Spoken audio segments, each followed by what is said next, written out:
1830. Ah, yes, I remember it well. Well, as a banjo player, I know some of the music from the era. That may count for something. No, 1830, that's, well, we already know it's 136 years ago. We know some of the stories of those first faithful folks who gathered in homes as the outpost of the Christian church. And I always find it interesting that we think of ourselves in many ways as a congregational church, as part of the United Church. We were actually never congregational exactly. We were part of the congregational Christian churches, because that's how the merger worked. Those congregationalists who are all around us here in New England, they had no desire to give up who they were, and we didn't have any desire to give up who we were, and so instead of becoming something with a whole different name, we just took the Congregationalists and the Christians and mushed them together. That was the 1930s when that was happening. When we realized that we had so much more in common than we ever had that was different, that it didn't make any sense to run two different denominations doing the same thing when we could run one that was stronger. Though I do remember one story of the era. It was a Congregationalist deacon, one of the other people. And at the time of the merger, he had said, I've been a Congregationalist all my life. They're never going to make a Christian out of me. Yeah. The time passed, we got to 1957. And apparently we joined the United Church of Christ 9 years before the United Church of Christ was formed. I'm not sure how we did that. We got to 1957. I'll think on you about that one later, Barbara.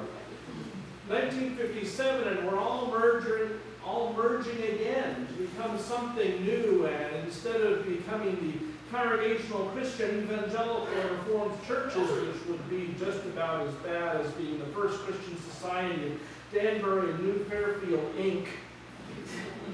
Right?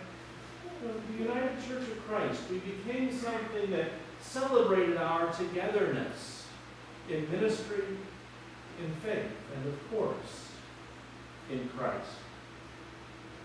136 years of change. 136 years of growth. 136 years of development. Well, I know that Carolyn Ruffles could tell us some stories, not from 1830. I know you weren't there. You didn't come on scene until later.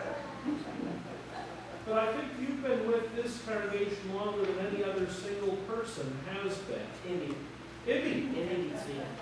Ibby, you win. You know what that means? You get an extra donut coffee. Yeah, you can enjoy it. And the second one is no calories. So, I guarantee it. Carolyn, tough. Just one donut for you. But my parents were here before. My grandparents were here before her grand.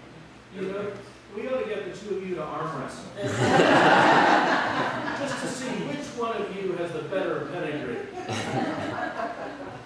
But you know, as much fun as that would be, we have other people who are here with us who have been here a much, much shorter time. Beth, you just joined the church last time around. And Jen, you just joined last time around. We got some people who are so new that they squeak.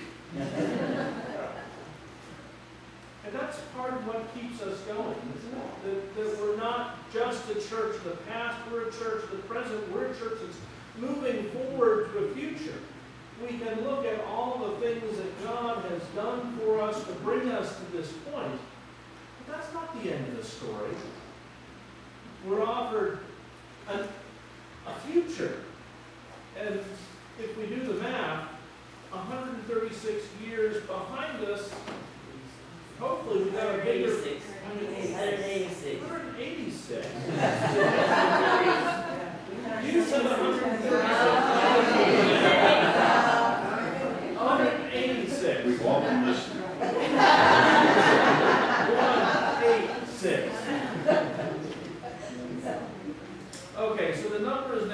update. That was a fast 50 years, wasn't it? But even with 186 instead of 136, if we do the math, we've got more of a future than we have a past. Right? Am I doing the math right? Because I don't anticipate this church closing up our doors anytime soon. Yeah, we've had to rework how we do things. We've had to form some partnerships to generate some income to help pay the bills to keep the doors open. But we're always reinventing ourselves. No, we're not. God is always reinventing us, and we're going along for the ride. We're being partners in that growth and that development. We are growing up as a congregation. We're far from done. You know, this morning was reading from Jeremiah, the prophet, started by saying, no, God, no, you can't send me. I'm just a child. I don't have the words to speak. And I think sometimes we're tempted to do that when God sends us out to say a holy word to the world. We all want to say, oh God, I'm not qualified. I don't have what it takes. I don't have the experience. Well, we have not 136 years, but 186 years experience here. And God can say to us, you have a lot to draw on. You have a lot of history that will help you move forward and to speak the word of peace to the next generation. Just like the psalmist, who called on God for help and found strength and sustenance. We know that's our story too. Our ancestors have gathered here, and our children and grandchildren and great-grandchildren will gather here to ask for God's help, to give thanks for the blessings that surround us. We're far from done. We're growing up. Last week, while Eileen was standing here in the pulpit, I was very busy down in Washington, D.C., moving my son into his college apartment for his senior year. How the heck did that happen? I remember that first day of preschool, walking him down the street and getting him started. That wasn't that long ago. I'm sure it wasn't 186 years ago. I remember going to the elementary school with him and taking him out for lunch because the elementary school that he went to in New Jersey didn't have a cafeteria. And so they encouraged kids to go home or to go out. And so Ian and I had a standing Tuesday lunch date. Happy memories. I remember those middle school band concerts. You know, the one where the clarinet goes, squeak, squawk. And then, of course, watching him as he grew and playing the pit orchestra for West Side Story. I didn't hear any squeaks then. College. Taking the boy down there, getting him established in his dorm, residence hall, I'm not allowed to say dorm. Apparently they have a dorm jar. He works for the residence halls, and if you say dorm, you have to put money in the jar. So we got him established in the residence hall his freshman year, and now it's an apartment. And now we're looking at law school next year. Our kids grow, don't they? They're not the same people that they were when we first picked them up and looked them in the face. That's a good thing.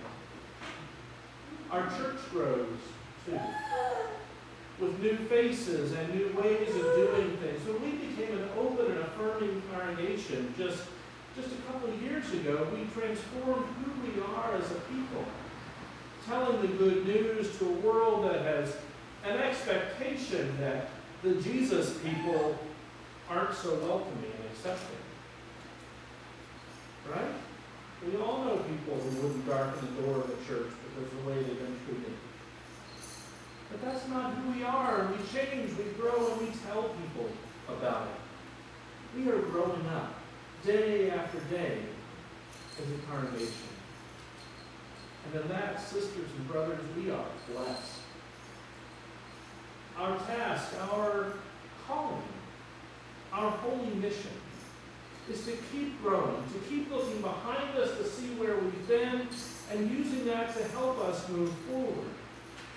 But our task is to keep moving forward, to keep growing, not just in numbers, but as individuals, growing our spirits, as a community, growing our heart together, growing our ministry to Danbury and to the world. For when we bring backpacks and we bless them for school children, we're doing God's work. When we offer our money to help those who've been devastated by flooding in Louisiana, we're doing God's work. When we stand against racism and homophobia, when we work against injustice in all of its forms, we are growing up and doing God's work. And so today we pause, we reflect, and we recommit. In the words of the hymn that we're not singing today, that this is a day of new beginnings, a time to remember and move on. That's what it's all about, growing up together. May God then bless us today, tomorrow, and 186 years from now, when some preacher will stand here and look back and tell the story of you people and remind that congregation that there's still much more future than there was past. May God bless us. Amen.